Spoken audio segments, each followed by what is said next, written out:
Ouais, il fallait bien un petit peu de rouge. Et oui, on va pas monter au ciel comme ça en ligne droite. Alors, hein, bon, bah c'est comme ça, qu'est-ce que vous voulez que je vous dise, hein? Alors on a... Ah oui. Eh oui, eh oui, eh oui. Vous vous souvenez de la fois où j'avais plus Internet? Eh bah ça y est, c'est de retour. Aïe, aïe, aïe. À nouveau, j'ai plus Internet. Alors certains m'ont dit, ouais, mais tu sais que tu peux utiliser la 4G, nana, avec ton ordi. Oui, ça c'est quand t'as un ordinateur portable. Moi j'ai un PC de bureau. J'ai aussi un portable, mais bon, c'est un peu compliqué. Mon système de vidéo est connecté à mon PC de bureau. Et pour faire du partage de connexion, il faut que côté PC de bureau, j'ai une carte Wi-Fi ou une clé Wi-Fi. Enfin, quelque chose qui capte le Wi-Fi. J'ai pas ça. Donc, et oui, parce que moi, si tu veux, quand je paye un abonnement à Internet, c'est pas pour avoir une coupure toutes les 2 semaines. Si tu veux. Et oui. Non, mais c'est incroyable. Alors, je sais pas si ça vous arrive aussi. Je vais pas faire de la mauvaise pub pour le fournisseur Internet. Pas encore. Mais si ça se reproduit, je pense que là, je vais devoir révéler le nom de l'entreprise. Ah, parce que là, ça suffit. Ah, c'est un peu trop. En 2 semaines, comme ça. D'ailleurs, c'est bizarre parce que c'est rare. Habituellement, ça n'arrivait pas. Maintenant, je me demande, la dernière fois, ça a coïncidé avec une journée de grève ou je sais pas quoi. Et là, comme par hasard, c'est pareil. Aujourd'hui, c'est une journée de grève massive. Donc, tu crois qu'il y a des gars de chez... j'ai failli le dire. De chez machin qui font exprès ou comment ça se passe? Tu sais, c'est bizarre quand même. Hein. C'est bizarre. Alors, je sais pas. Voilà, bon, en tout cas, j'affiche l'écran de mon smartphone, du coup. Bah oui, c'est ce que je vais faire. Je vais afficher l'écran de mon smartphone. Et oui. Écoute. Oui, tout à coup, là, je suis en train d'improviser la nouvelle méthode. Aïe, aïe, aïe, tais-toi. Alors aujourd'hui, bien sûr, le Nasdaq a pris un sacré coup, hein, moins 2%, 1,96. Le Dow Jones, moins 0,77. Le S&P 500, la star des stars, moins 1,30. C'est normal. Bon, écoutez les gars, il fallait bien une petite correction, d'autant que peut-être ils ont une info sur Jérôme. Hein, sur qui? Sur Jérôme. On attend Jérôme, mercredi. Ah oui, que j'arrête pas d'en parler. Bah, il faut dire aussi que c'est un peu l'info de la semaine. Hein. Alors j'ai fait un tweet. Hein. Comment? Vous n'êtes pas abonné à mon Twitter? Là où c'est là que ça se passe. Hein. C'est comme vous voulez. Hein. Vous voulez vous faire de l'oseille ou vous ne voulez pas vous faire de l'oseille? C'est à vous de voir. Vous pouvez aussi ne pas vouloir vous faire de l'oseille. Vous pouvez aussi ne pas vouloir monter dans le train de l'oseille. Et que le train de l'oseille, il s'est arrêté dans une gare aujourd'hui. Alors, est-ce que c'était le moment de monter? Telle est la question, on va le voir. Donc sur Twitter, j'ai publié le calendrier de la semaine, pas non exhaustif bien évidemment. Hein. Je ne vais pas vous faire tous les earnings, ceux qui me paraissent importants. Au calendrier de la semaine, ce soir, on a Exxon, Samsung, Pfizer, McDonald's, UPS et AMD. Voilà, de belles valeurs qu'il faut quand même mettre sur sa watchlist. Hein, ne loupez pas quand même ces valeurs. McDonald's, c'est comme Coca-Cola. Hein. C'est le truc qui disparaîtra jamais. D'accord? S'il doit rester 2 choses sur Terre, ce sera du Coca et McDonald's. Voilà. Donc ces valeurs-là, il faut les avoir en watchlist. Selon leur niveau, il faut acheter ou vendre. Hein, d'accord? Coca et McDonald's, moi, c'est des choses sur lesquelles je rentre, je sors, je rentre, je sors. Il faut avoir dans sa watchlist. C'est vraiment des valeurs sûres. Il n'y a pas plus valeur sûre. Je te dis, je crois que les gens préféraient encore McDo et Coca que le pétrole. Mercredi soir, alors là, on a Jérôme, bien sûr, et on a Meta. Et oui, tout de suite après. Jeudi soir, alors là, attention. Jeudi soir, c'est vraiment le festival, puisqu'on a Apple, Google et Amazon. Et oui, allez, fromage, dessert. Allez, bon, tout en même temps. Donc voilà, c'est vraiment la semaine qui tue. Cette semaine, c'est vraiment la semaine qui va donner une impulsion au marché, que ce soit à la hausse ou à la baisse. D'accord? Comme vous le savez, je suis ultra bullish pour 2023. Hein. Pour 2023, hein. C'est-à-dire, il reste quand même 11 mois, hein. Mais je suis ultra bullish. Pour moi, l'oseille, c'est cette année. Il y a de l'oseille, d'accord? Et d'ailleurs, je pense que toute l'année, je vais faire des shorts et des TikTok pour dire aux gens, mettez-vous à la bourse, mettez-vous à la bourse. Parce que je crois que les gens, ils n'entendent rien. Les gens ont encore peur de la bourse, j'ai dit dans la vidéo d'hier, les gens sont frileux, ils ont peur. Ils ont raison d'avoir peur, tout est réuni pour avoir peur. Mais il faut avoir un peu confiance, et en mettant des précautions, il y a moyen de ne pas perdre trop d'argent au cas où je me tromperais.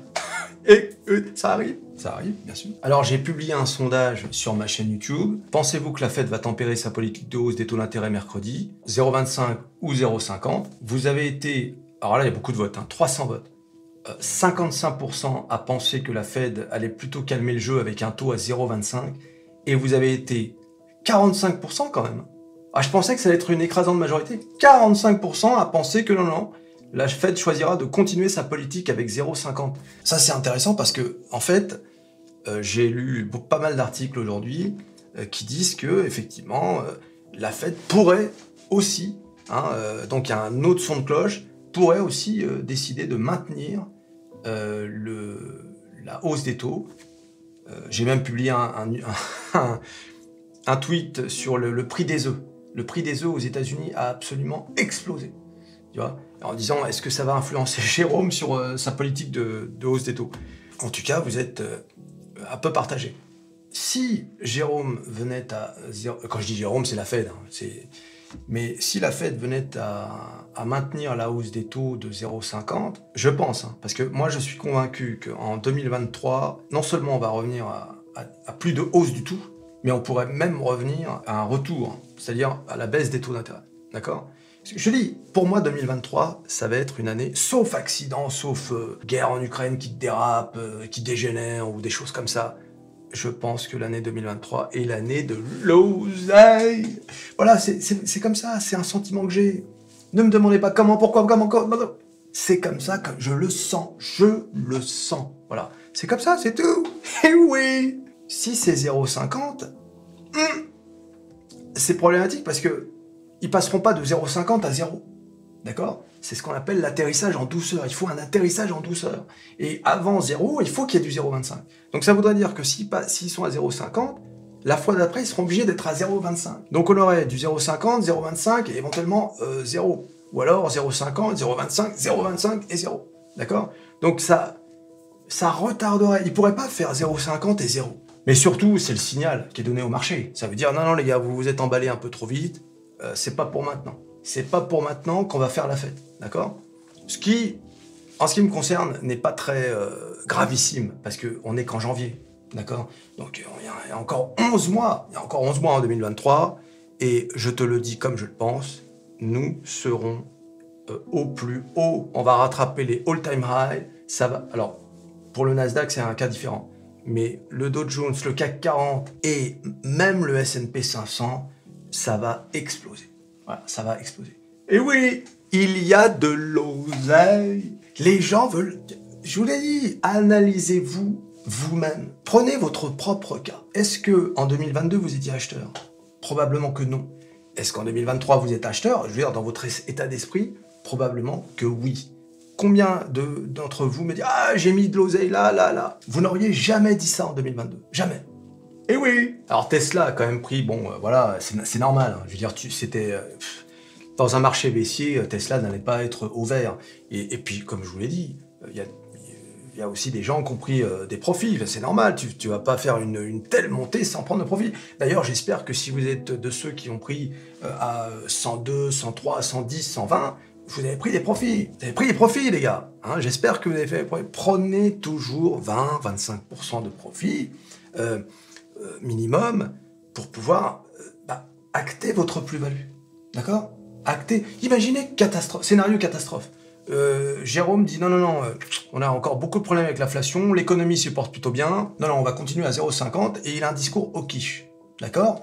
On pourrait retrouver, comme l'a dit JP Morgan d'ailleurs, j'ai fait un tweet là-dessus aussi, JP Morgan considère que Tesla est beaucoup trop haut et considère que le bon prix c'est 120 $. Donc on pourrait avoir un Tesla qui chute à 120. Imaginez, vous êtes de ceux qui ont pris entre 102 et 120 et que vous n'avez pas pris un peu de profit à 100, quand c'était à 177 et vous vous retrouvez à 120. Et oui, vous avez pleuré. Même si ça remonte, vous avez loupé déjà un point de profit. Vous voyez ce que je veux dire? Voilà, même si ça remonte, vous dites, oh là là, c'est remonté à 100. Quand je pense que j'aurais pu me faire un billet et racheter à 120, c'est ça que je veux dire. Tu peux racheter ou même racheter une autre valeur qui a un plus fort potentiel. voyez? Prenez de l'oseille. Vous êtes là pour vous faire de l'oseille. Vous n'êtes pas là pour regarder vos courbes et vous auto-satisfaire de « Oh là là, quel beau coup j'ai fait, j'ai acheté du Tesla 102 !» Écoute, c'est pas ça l'idée. C'est, comment dire, c'est de faire de l'oseille. Vous êtes là pour faire de l'oseille. D'accord? Pas vous auto-admirer en disant « J'ai fait un super coup. » Voilà. Alors, sauf si l'entreprise distribue vraiment de très généreux dividendes et que vous êtes sur une démarche à très long terme parce que vous êtes convaincu, mais même là, moi c'est mon cas avec Microsoft, et pourtant avec Microsoft, je prends un peu d'oseille. Je prends un peu d'oseille. Il faut prendre un peu d'oseille. Voilà. Bon, après, faites ce que vous voulez, les gars. C'est votre argent. Moi, je ne fais que vous dire ce que je considère comme étant la bonne méthode. Et donc Tesla, donc aujourd'hui, a pris moins 6,32%, a perdu 11,24 $ et a clôturé, oula, les superstitieux là, à 166,66. Ah bah non, c'est 4,6 là, donc ça devrait aller normalement. Et en aftermarket, on est encore en négatif. Hein. On est à 165, 117. Mais bon, ça, l'aftermarket et le pré-market, hein, on va pas se raconter de crack. Il y a beaucoup de manipulation. C'est très dangereux de trader, surtout en pré-market. Attention à ceux qui veulent trader en pré-market. Moi, ça m'est déjà arrivé plusieurs fois. Parfois, j'ai été gagnant. Parfois, je me suis totalement fait avoir. C'est un peu... moi, quand je trade en pré-market, c'est vraiment... c'est un peu comme quand je fais un pari sportif. Je joue. Et il faut être honnête, je joue. Parfois, ça marche. Parfois, ça marche pas. Oui. Et oui, parce que surtout sur les titres très, très volatiles comme Tesla, très spéculatifs, où il y a beaucoup de gens. C'est le peuple qui est sur Tesla. D'accord? Il y a un peu de tout, il y a des institutionnels aussi, des market makers, mais il y a aussi beaucoup de gens. Vous avez vu les volumes quand c'était monté là? 600 millions en une journée. D'ailleurs, pour vous comparer, aujourd'hui, le volume de Tesla était à 228 millions. Voilà. Et oui, c'est-à-dire un tiers de la journée de folie qu'on a vécue l'autre jour. C'était clairement une journée de FOMO. Voilà. Là, pour ceux qui n'avaient pas encore compris ce qu'était le FOMO, c'est ça le FOMO. Hein, les gens, oh, comment ça a monté? Oh là, encore ça a monté. Ah, je monte, ping. Et puis là, t'imagines le type qui est monté à 177 là vendredi. Et ben il a perdu 11 €. Bon, encore une fois, selon ce qui va se passer mercredi, il pourra revenir soit en break-even, soit même dépasser. Nous n'en savons rien. Nous ne savons rien, d'accord? Tout le monde le sait, mais c'est... Vous savez, on en a eu hein, des journées importantes du FOMC, mais rares sont celles qui ont été aussi importantes que celles qu'on attend mercredi. D'accord? Pourquoi? Parce que on voit bien que le marché est acheteur. D'accord? Que les gens sont acheteurs. Et si jamais la Fed fait un discours favorable au marché, ça pourrait donner un coup de boost à ce marché acheteur. Les gens pourraient se sentir galvanisés. Et le marché, on pourrait assister vraiment à... Plus que d'ailleurs l'histoire des 0,25%. Plus que l'histoire des 0,25%, ce qui va compter, c'est le discours. D'accord? C'est la tonalité. Est-ce qu'on va être au quiche ou est-ce qu'on va être plutôt dovish? C'est comme ils disent. J'aime pas ce terme. Est-ce qu'on va être plutôt cool? Donc... ça, c'est très important. C'est pour ça que ce discours-là, il est... Ah oui, Jérôme, là, il est important cette semaine. Oh, Jérôme! Elle est où, Christine? Christine. Bon, Christine, de toute façon, je crois que c'est incroyable quand même. C'est quand même la BCE. C'est quand même pas rien. Hein. C'est l'Union européenne. 500 millions d'habitants, un PIB qui éclate tout. C'est énorme, l'Union européenne, économiquement. C'est un géant. C'est un géant, hein, au pied d'argile, dit-on. Et c'est vrai, il n'y a qu'à voir comment on est là avec l'histoire de la guerre en Ukraine. Hein, vous avez vu cette histoire de guerre en Ukraine? Vous avez vu un peu le tournant que c'est en train de prendre? Vous avez vu un peu comment ça marche? Avec les bombardements en Iran, là? Eh oui! Est-ce qu'il y aurait des gens qui seraient en train de prendre parti dans ce conflit, des nouveaux belligérants? Il faut voir comment ça va tourner, cette histoire. Ça peut vite dégénérer, ça aussi. Hein. Ah là là. Bon, j'y crois pas trop à l'escalade internationale, globale, Troisième Guerre mondiale. Bon, ça pour moi, c'est du fantasme. Moi, je vous ai dit, 2023, je suis optimiste. Mais Puis je sais pas ce qu'on allait se fourrer là, à balancer des chars maintenant. Et Macron, on lui a demandé qu'est-ce que vous pensez d'envoyer des avions de chasse. Il a répondu rien n'est exclu. Ah bon? On va envoyer des rafales donc. Hein, ah, il faut savoir que l'armée française, c'est comme les chars d'ailleurs. On est quasiment en pénurie. Hein, je veux dire, et donc on va envoyer. Et pourquoi on n'enverrait pas tout ce qu'on a? Et finalement, on déclare qu'on n'a plus d'armée. De toute façon, ça sert à rien puisqu'on est sous protection américaine. Vous êtes quand même au courant que l'Europe est sous protectorat américain.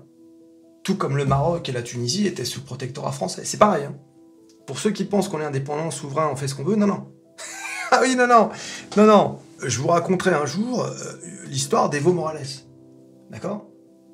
Evo Morales. Ah ouais. Vous allez vite comprendre que non, non, il n'y a pas de souveraineté dans ce pays. Hein. Mais c'est comme ça, moi je l'ai accepté. Hein. Ouh là là! I'm an American citizen. Where's my passport? I'd like to know. Mr. President, I don't understand. I have a French passport. Where's my American passport? Can anyone tell me what the hell is going on in here? Tu vois, je suis américain. Moi, je suis un citoyen américain, il n'y a pas de souci. Il n'y a pas de souci du moment que je me fais de l'oseille.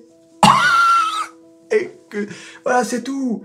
Sur Métamorphose 47, on rigole un peu, on fait du sarcasme, mais au final, on n'en a rien à foutre. Ce qui nous intéresse, c'est l'oseille.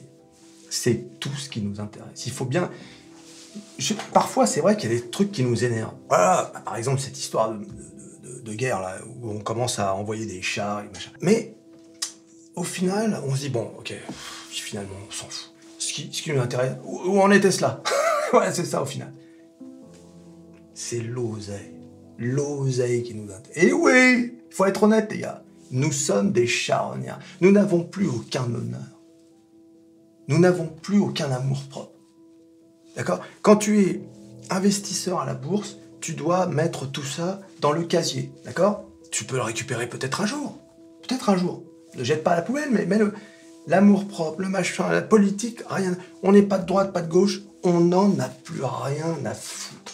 La seule chose qui nous intéresse et qui soit encore politique, c'est, bien évidemment, vous le savez, la fiscalité, la flat tax. Macron a foutu la flat tax en 2000. Ne sous-estimez pas la capacité des politiciens à avoir un impact sur l'oseille. Par exemple, la création du PEA, c'était une bonne chose pour l'investissement boursier. En revanche, la TTF, voilà, la TTF, ouais, c'est ça l'acronyme, la TTF. La TTF, par contre, c'est pas une bonne idée, ça. Ça nous prend de l'oseille. D'accord? Donc, la flat tax à 30%, moi je considère que ça va, mais il ne faut pas que ça aille au-delà. Imaginez demain, quelqu'un est élu et dit non, la flat tax désormais ce sera 45%. Ah! T'imagines 15% d'impôt de plus? Tu vois, donc la politique peut encore avoir un impact sur nos vies. Mais il n'y a que ça. Et oui, il n'y a que ça. Alors, qui a pris cher aujourd'hui? Hein, on va voir. Alors, Intel, qui était un peu dans le rouge, dans le vert, j'avais même fait un tweet. J'étais content que ce soit dans le vert, hein, parce que bon, moi, je suis concerné par Intel. Et oui, bah non, ça a fini à moins 0,64. Si Intel s'était pas pris une claque la veille, on n'avait pas moins 0,75, hein, on est bien d'accord. C'est parce qu'ils se sont pris une claque et que le marché veut pas que ça descende trop bas. Oui, donc finalement, parce que le plus bas là c'est 25. Là on est à 27,95, presque 28 $, donc on n'a pas pris trop cher. En aftermarket, on est en positif. Amazon, qui est revenu à 100 $, donc avec un moins 1,65%. L'euro-dollar qui a stagné. L'euro-dollar qui a stagné autour des 1,085. Hein. L'euro-dollar, faut en parler, les gars. Là encore, il y a peut-être un billet à se faire. Je vous ai dit que ça allait monter à 1,10 $. Ah, c'est ma conviction. Je suis convaincu que le dollar va monter, l'euro va monter à 1,10 $. Il y a un billet de environ sur un lot tradé, environ de 1000 € à peu près. D'accord? 1000, 1200, je ne sais plus exactement. J'en ai parlé dans la vidéo d'hier, si vous voulez les détails. D'autant plus, alors ça dépendra de mercredi.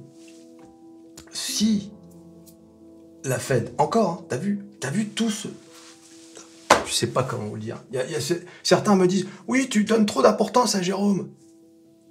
Regardez tout ce qui dépend de Jérôme, vous vous rendez compte? Là, je suis en train de parler de l'euro, Et à nouveau, ça, là en plus, plus que tout, plus que tout dépend de la Fed. Vous vous rendez compte? L'euro, on s'attend à ce que la BCE augmente les taux d'intérêt à 0,50. D'accord? Donc eux, on s'attend à ce qu'ils continuent leur politique au quiche. Imaginez que la Fed donc soit plutôt à 0,25 et commence à dire ouais c'est bon, nous ça y est, on est en atterrissage. Ça va donner un coup de boost à l'euro. Comprenez le mécanisme. Mais imaginez que au contraire, Jérôme reste au quiche. C'est pas bon. Ce sera bon pour le dollar, puisque le marché s'attend à ce qu'il soit en atterrissage en douceur. Vous voyez ce que je veux dire?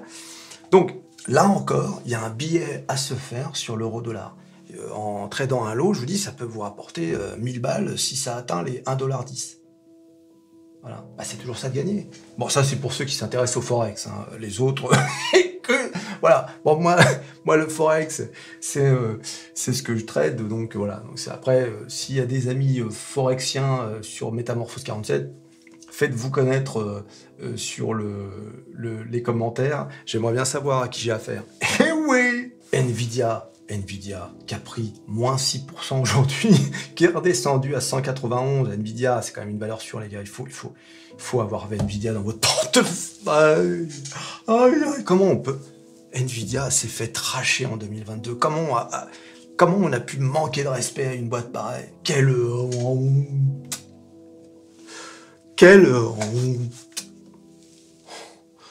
l'oseille que j'ai perdu là encore. Enfin, que j'ai perdu, non, j'ai pas vendu. Quelque part. Bon, alors, Dassault Systèmes, alors là... Bon, voilà, là, regardez, 33 euros. 33 euros Dassault Systèmes. Bon, une catastrophe, quoi. Et pourtant, ça n'a pas pris cher, mais ça descend là-dessous. Dassault Systèmes, en milieu d'année dernière, on était à 46 euros. C'est une boîte lourde, tu sais, c'est lourd, Dassault Systèmes. Qu'attend Dassault pour faire quelque chose, nettoyer un peu? Moi, je connais 2-3 gars qui travaillent là-bas. Ils me disent, ah, il y a même un mec qui a commenté aussi pour témoigner, il me dit, c'est lourd, tout est lourd dans cette boîte. Et c'est pas le premier à me dire ça, il y en a plein qui disent ça. Tout est lourd, ils ont du mal à mettre les choses en place, tu sais. Ah là là, c'est vrai, hein, alors qu'ils ont tout. Ils ont tout pour réussir. C'est ça qui m'énerve avec ces boîtes françaises qui ont tout pour réussir. Voilà. Airbus, qui est redescendu à 115 euros. Autodesk, moins 0,83%, Adobe, moins 2%. Pareil, Autodesk, Adobe, bon, un mec comme moi, j'ai utilisé ça, ces logiciels toute ma vie, donc c'est pareil, il y a même une relation. C'est comme avec Microsoft, il y a une relation de cœur. C'est même plus de l'oseille, il y a une relation d'amour. Je sais qu'il faut jamais tomber amoureux de ces actions, c'est la pire chose à faire. Mais voilà, ces entreprises, Microsoft, Adobe, Autodesk, Nvidia... Ces entreprises, voilà, moi je suis désolé, je peux pas. Apple, ces entreprises, c'est comme ça. Stellantis, c'est pareil, 14 euros Stellantis, alors qu'on était à 19 euros l'année dernière, à la même époque, à la même date. 19 euros l'année dernière, vous vous rendez compte?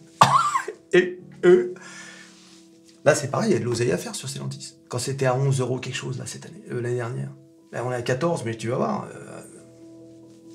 Si le marché explose, on pourrait avoir du Stellantis à 16 euros, 17 euros. Bon, 19 euros, j'avoue, c'était bon, au plus haut du CAC 40, c'est l'euphorie. Mais 16, 17, c'est parfaitement plausible. 16, même au-delà, mais visons déjà 16, 17. 3 euros par action, c'est quand même pas mal. Hein. Meta qui a perdu moins 3% à 147 dollars. Mais bon, alors Meta, il va falloir guetter les résultats. Hein, qui est justement après le discours de Jérôme. Et oui.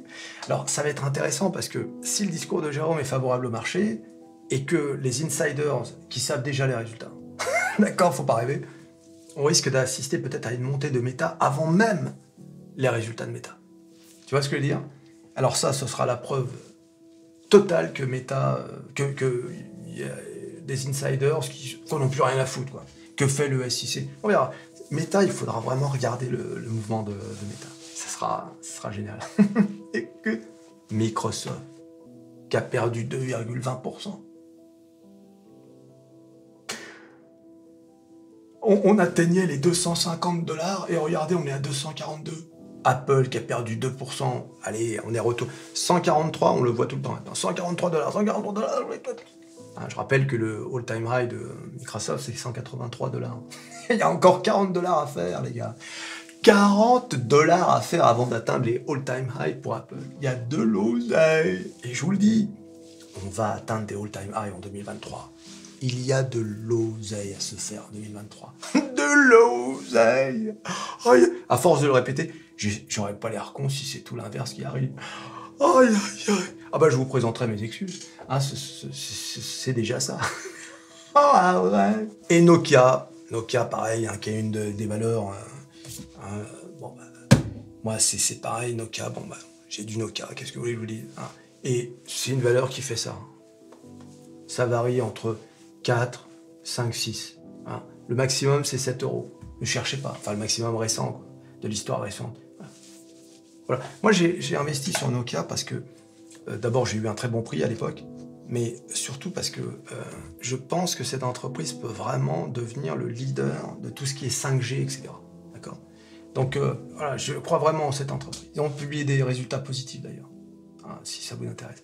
Donc voilà les quelques valeurs que j'ai retenues. Il y en a d'autres, mais bon, on n'a pas le temps. Enfin, on n'a pas le temps, je pourrais faire une vidéo de 4 heures. Alors j'ai fait un tweet sur le Bitcoin qui, dans la journée, a perdu 1000 $. D'accord ? Bon là, le Bitcoin est remonté légèrement, donc on est plutôt à une perte de 800 $. Voilà, 1000 $ dans la journée quand même. Donc c'est quand même... c'était, je crois, moins 4%, quelque chose comme ça. Bon, le Bitcoin, comme vous le voyez, hein, c'est pas une valeur indépendante qui fait ce qu'elle veut, etc. Le Bitcoin suit le marché. Hein, vous l'avez remarqué maintenant, depuis que je parle du Bitcoin, vous l'avez vu, le Bitcoin suit le marché. Et surtout, là encore, le Bitcoin, c'est fou quand même que le Bitcoin, enfin c'est fou, non, ça s'explique, mais suit la Fed. Là encore, vous allez voir, le Bitcoin va monter si jamais la Fed est favorable au marché, sinon... eh bien le Bitcoin risque de faire comme tout le monde, hein, c'est-à-dire peut-être une petite chute. Mais pourquoi ? Mais parce qu'une baisse des taux d'intérêt, ça veut dire l'argent pas cher. Donc on peut prendre des risques, toutes les entreprises de croissance, etc. vont monter. C'est une question d'argent pas cher, c'est une question d'oseille. Voilà. Quand les taux d'intérêt sont élevés, bah, tu prends moins de risques, parce que tu peux pas emprunter de l'argent comme ça. Comme c'était le cas par exemple en 2020-2021. Eh oui ! Tu peux plus. D'autant que pendant la période Covid, ils ont imprimé de l'argent comme jamais. Voilà. D'ailleurs, ce serait bien que la Fed réimprime un peu de billets. Oui, ce serait bien. Aïe, aïe, aïe. Tu t'abonnes, tu likes, tu partages, tu cliques sur à peu près tout ce qui peut être cliqué, ta ceinture, ta chaussette droite, et on se revoit à la prochaine vidéo. Allez, salut.